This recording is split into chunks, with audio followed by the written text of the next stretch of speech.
Need to have that tuned up, but otherwise it's a great Sunday cruiser. Everybody always is keeping an eye out though.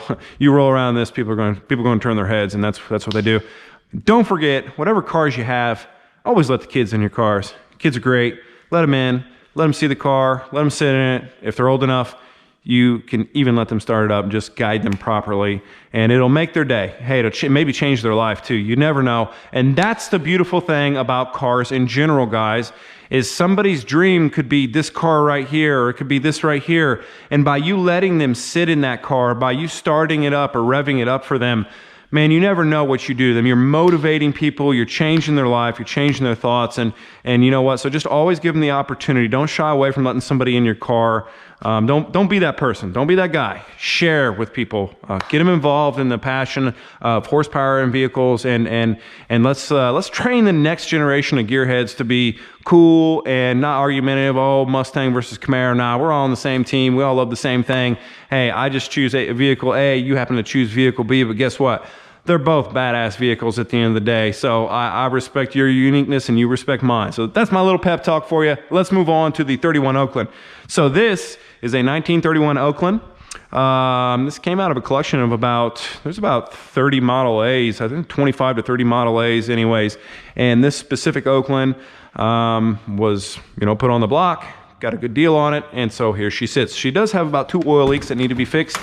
Otherwise, for the most part, this thing is in mint condition. I even put the flowers in here for you guys today, so thought you would enjoy that. It is a reverse H. I'll tell you one of the hardest things about this thing to get started. When you're first learning how to start it, the start button's actually on the floor. You got the choke right up here. So you pull that out, and then you turn the key, wait for it to kind of crank for a moment, and then you push on the button down there with your foot, and that's actually what starts the car up. So this is what's considered your standard traditional V8. About 85 horsepower, about 87 horsepower, somewhere in that range. Just call it 80 to 90, something like that. But nevertheless, we'll still get you down to DQ, so you can get your ice cream, or you can get your dilly bar and be a happy camper while you're driving around an old school, call it the Al Capone ride, because those suicide doors, baby, are legit. This is actually my son's favorite car. So for you youngsters out there, when they say trunk, by the way, this is what they really meant. A true trunk attached to the back. So this is where you put your stuff, maybe your picnic basket, whatever you're bringing with you, and that's where it went. So that is the definition of a real trunk, not what we think of today's trunks. Moving over here to the black, this is a 2008 Lamborghini Gallardo. It's got about 6,000 miles on it. It is a Spider. And picked this one up in an auction as well. Did have a couple issues with it. Got those pretty much resolved. Car drives really well. It's all-wheel drive. It's not the fastest car in the book, but the exhaust system has been modified. It sounds very good. It's black leather with yellow stitching, if you can kind of see that. Love them diamonds in there. Love that pattern that they did. Very nice. A little bit of carbon fiber accents throughout the car. So car's in really good condition. I can't say enough about the V10s. I got a V12 sitting there, I got a V8 over here, and so on and so forth. Point is, these V10s, they just have that specific sound to them, man. It really attracts me. When I hear somebody firing up a Lamborghini, my ears are open. I'm listening, because to me, I don't care. These things just pull me in. I don't know why. As soon as they fire up, man, it's that real girthy sound, that real strong sound. And I really enjoy the sound of Lambos. Even the V12, like Aventadors, they just sound so good. I don't know what it is about the Lambos, but man, they're just on point. The Yanko in the other room and the AC over here, they're some of the loudest cars in the collection, but I can tell you what, this thing will turn your head instantly. I mean, it is a very, very loud car, and it doesn't just sound loud and annoying or obnoxious. It sounds well fit for it. So moving on to this is a 2020 812 Superfast. It's got about 1,000 miles on it. Been driving it frequently because why the hell not? It's a fun car to drive. I will tell you this has probably become one of my favorite supercars in the collection. Love the interior. I'm gonna call this chocolate over black, because that's what I'm gonna call it, but feel free to call it something else, because I'm gonna show you caramel over a little bit of black here in a few moments. I'll tell you what, the interior on this thing is not only immaculate, the paddle shifters, if you see, they're huge. I love that about the Ferraris and the McLaren. They got these real big paddle shifters, whereas like on the Porsche, they're much smaller. So I like having those big paddle shifters to be able to click through. And one thing in particular that I like about this car, some people don't, is that they're gonna call it a mid-engine. I'm gonna call it a front engine mount. To me, it's front engine. I'm used to driving the American muscle front engine cars, so this suits me well. I'm used to the tires and the back end wanting to kick out. This thing revving up to 9,000, it redlines at a 9K. So not only does it sound like an F1 car as you're just going through the gears normally, and I don't mean you're trying to push or trying to be, you know, do anything crazy, but just driving it normally, oh my gosh, does this thing sound just it sounds flawless. And I mean that in all respects to the type of the car it is. It's not the loudest car in the room. It's not the most gaudy, but that V12, once those valves open, man, it is so unique. Or again, reminds me of an F1 car moving, and it's addictive. It really is addictive. So right now, as I said, this is one of my favorites in the collection to drive around and cruise. It's unique, it's fun. One thing to point out on this is it does have the black badges. In other words, the carbon fiber pony badges, that Scuderia badges, if you will. They don't make these anymore. The dealer told me that they had a corporate-wide edict come down and that these are not allowed. So that just increases value to me when you have something that's unique. I'm not saying you'll never see those on a Ferrari. You certainly will. There are them out there, but they're not as common as the yellow. There are a couple cars missing from the collection today I won't be able to take you through, so get down to the last three, and there's still three or four missing right now, either in the shop or whatever. So I mentioned this to you that was chocolate. Now I'm going to show you caramel, and you'll see the difference. That to me is definitely a caramel. Vintage leather interior look. This is a 2022 McLaren 720S. This is my dream car, without a shadow of a doubt. The wing is down right now, but this is my dream car. I love the way the McLarens look. You can see, you open that door, that engine light comes on and just gives you a beautiful view. That's about the best view you're going to get. This is a Spider as well. Of course, it's got the dihedral doors. Those come rolling up. As soon as you pull them, you see I got some green tape because I just had this car as windows tinted. A couple things to point out on the McLaren. First of all, from a top end perspective, this car is a rock star. It is fantastic on the top end. It's good on the launch. It's not great, but it's good on the launch. But everything about it is really meant for purpose. The aerodynamics are good. The ability to put this in more of your, I'm gonna call it your track mode here by dropping that down. And basically now that's out of your way and you can just go to town. I really like, again, the paddle shifts in this thing. You get these large, maybe 6-inch paddle shifts. They're just extremely nice. And when you get that front end view with them doors open, I'll give you the best shot I can. I mean, it just looks gorgeous. They got body kits for these. Of course, they got some different exhaust systems that'll make them sound nice. Overall, I have not ran into any quality issues with this car. From, some of the people were complaining that, the doors were scratching here and whatnot. The gaps are right. The panel gaps are good. 2022, I'll tell you this right now, I think 2021 and above, which, last 2 years basically, they've fixed a lot of the problems that they had on the pre-20s. So the 720 is actually spitting out about 710 horse. Again, had no issues, been very pleased with the way the car's performance. I would like to get the bigger tires. They offer 325s you can get on the back of these things. Give you a little bit more of a bite. These are 305s. It's either 315s or 325s they offer for this that you can get put on the back of the McLaren. So that'll be the route I end up going. There are a couple things that I don't like, and just let me point these out real quick. McLaren, if you're listening, just think about these. First of all, down here where you've got some air induction points, you get rocks that get stuck in these little cracks here. And on a car this expensive, it's painful getting in here and pulling. There's already a couple down in there. You can see them. It's painful getting in there and having to do that. So that's one thing I would definitely take a look at doing. By the way, McLaren, love the way you drop the top. 11 seconds, bing, bang, boom. That top is down. It is the fastest in the industry, and it's smooth, quick, and painless. Sorry for the water spots that got hit in the rain the other day. Let me show you the second thing. Down here where the wheels are, you can see where my finger is kind of pointing back there. Rocks just fly back up in here, and you legit get rocks all up in your diffuser. You know what? Not a big problem, right? We can vacuum these out. It's really not an issue. But let me tell you something. When they get hinged under this metal wedge here, that's the issue.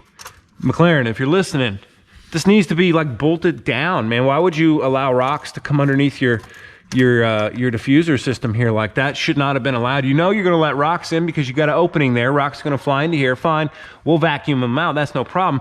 But don't let them go underneath a piece of metal. That's just an extra problem. So I think that should, you know, a little bit more thought should have been put into that, in my opinion.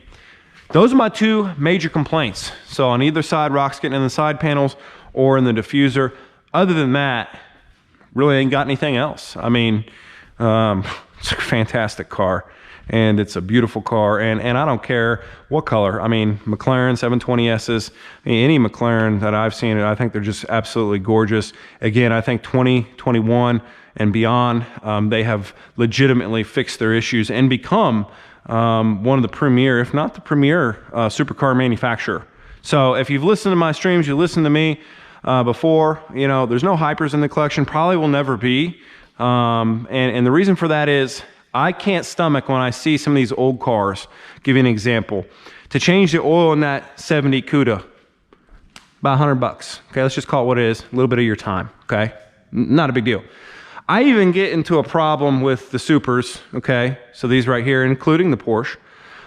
So these two right here will cost you anywhere from $2,500 to $2,000 to $3,000 to change the fluids out of them.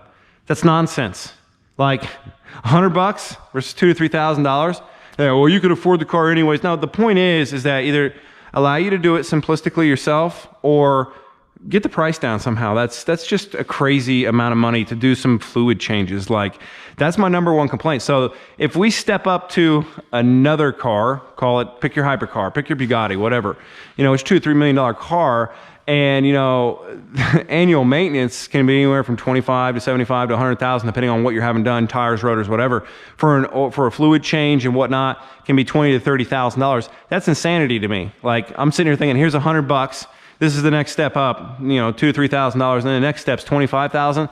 I mean, even if I had $200 million, I still think I would be being ripped off, because you should be able to do it very simplistically. This is what I know. This is what I realize.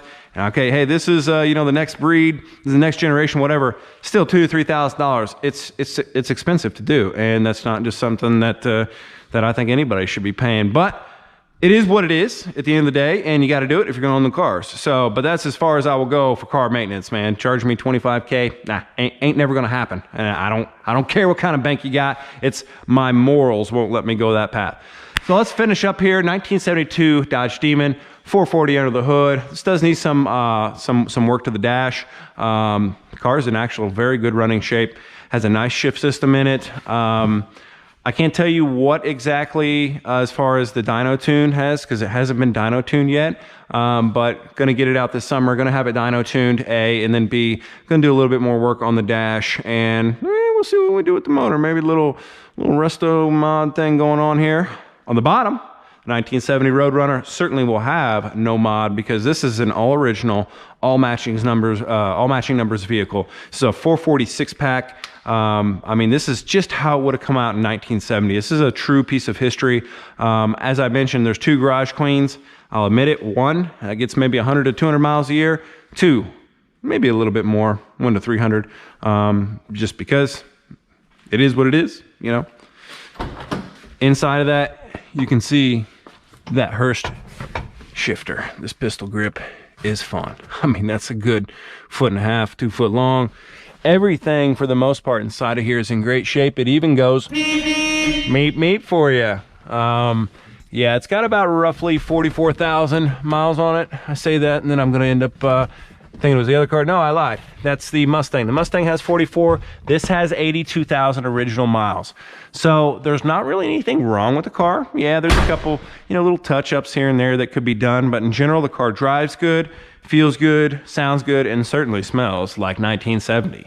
So, kind of wrapping up, I just want to take you through a couple of the signs, a couple of things. I got some work to do. Don't mind my nasty tire area back there, but just kind of wrapping up. You know, we went through this area, which is kind of the, call it the more of the American muscle car area. Definitely had some fun hanging up some signs with Corvette, Ferrari, McLaren, Lambo, Tesla, Porsche. Sorry, don't kill the messenger on that one. Corvette, Shelby, obviously Yanko, Chevrolet. Yeah, you have your standard muscle car garage sign, SRT, and then the Hellcat parking, along with some of the trophies that have been won at the shows, as well as my cleaning materials. This is the stuff that I use on all the cars. And I will tell you right now, this is some of the best stuff out there. First of all, let me tell you right now, if you can see that, made in the USA, legitimately made in the USA, and I support the USA 100%. End of the story, no conversations about it. I will tell you one thing in particular, that not only is this quick detail shot extremely good, it's what I use on all the cars, especially go to car shows, you need to do that little last minute polish, or just sitting in here, there's water spots on it, I can easily just clean this thing up in no time. The prices are very good on this thing. So go to their website, NextGen, type in for your discount code OverDrive, should get you an extra 10% off. And I'll tell you what, don't get yourself a bottle just of the quick detailer. Grab yourself some of the bug and tar removal, because when I tell you this legitimately removes bugs and tar, I mean, the stuff just slides off. It's that easy. You spray it, let it soak for a moment, and slide off. Whatever you do, don't try and, sit there and scrub at it, because you'll actually scratch the paint up while you're doing that. If the bug is legitimately been smashed on the vehicle and now you're sitting there scraping at it, you'll scratch your paint by doing that. So get something that removes it. That's what I recommend. One other thing that I do recommend for almost every car, certainly ceramic coat if you're not going to do PPF, which they offer a really good ceramic coat kit. This is a DIY kit, and trust me, you can do multiple cars with it. So I highly recommend that. But this is the other one I want to mention, is the wet tire shine. This thing stays on there for a good period of time, and it's very easy to apply. So you basically take this, you can get yourself one of these little sponges right here, and then you're going to spray that in there, and then you can detail all around the tire. And like I said, the prices are very fair, all made in the USA. So basically my entire stock is all next gen, and been very happy with the product. Some people, say this or that, or chemical guys or whatever. Hey, I've had chemical guys. I'm not complaining about their product. I'm just going to tell you, the price is high. With next gen, the people are legit, good business people. They understand what's going on, and the product is priced very well. So take yourself to the site, NextGen, and then also pump in that code OverDrive will get you 10% off. So wanted to wrap up in here, the American Muscle side, what we call Monster Row here, okay? And then in the future, have another lift in over here where the Lambo is, and this is more of the older muscle, and I'm going to call it the foreign cars. So that's what's going to be slided inside here. Maybe in the future I might have an expansion, maybe out here to the right side of the garage. We'll see what happens there. But definitely got a couple cool signs going on in here. One sign that's hidden, it's kind of going out, I think, is the Road Runner, and you can kind of see it. It's going out a little bit. Again, with the muscle car garage, Dad's garage, little Pegasus in the air. The Sinclair sign, you can't have a garage without that. Hemi for your old car right here. It's kind of your old car sign, and then the Barracuda for the Barracuda. And last but not least, when I do cancer drives, pardon me, these are the things that I like to give away. I got 3 signs right now I'm getting ready to give away. One is Camaro, and when I say this is a sign, I mean this thing has got some serious weight to it. Big boy. So that's gonna go. Mopar or no car.